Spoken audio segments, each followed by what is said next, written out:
1893 में हेनरी नाम का एक लड़का अपनी माशूका के साथ रहता था।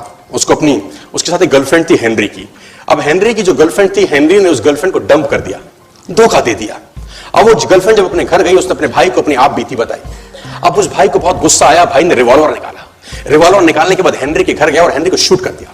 हेनरी को जैसे ही शूट किया, हेनरी गिर गया और वो गोली उसको छूते हुए पीछे एक पेड़ था, उसमें जाके धंस गई। अब हेनरी गिर गया। हेनरी गिर गया, उस लड़की के भाई को लगा कि हेनरी मर चुका है। उसने अपने आप को शूट कर लिया। उसने अपने आप को शूट कर लिया। उसकी बहन को पता चला, उसकी बहन ने अपने आप को शूट कर लिया। भाई भी गुजर गया और बहन भी गुजर गई। अब हेनरी की गोली सिर्फ कान से लग के पेड़ में लगी थी। हेनरी खड़ा हो गया, हेनरी ठीक हो गया, हेनरी की जिंदगी चलने लगी। इस घटना को 20 साल गुजर गए। हेनरी अपने घर का निर्माण कर रहा था। हेनरी ने जब घर का निर्माण किया, उसको लकड़ी की जरूरत पड़ी। अब उसको लकड़ी की जरूरत पड़ी, उसने दूर कहां जाऊं, ये पेड़ से ही काट लेता। और वो गोली पेड़ में धसी हुई है 20 साल पहले। और 1913 के अंदर ये घटना घटी। 1893 में शूट हुआ, 1913 में उसने पेड़ काटना शुरू किया। अब उसने कहा पेड़ कैसे कटेगा, उसने डायनामाइट लगा दिया। अब जैसे ही डायनामाइट ब्लास्ट हुआ, गोली उड़ी और सीधा उसके माथे के बीच में जाके लगी।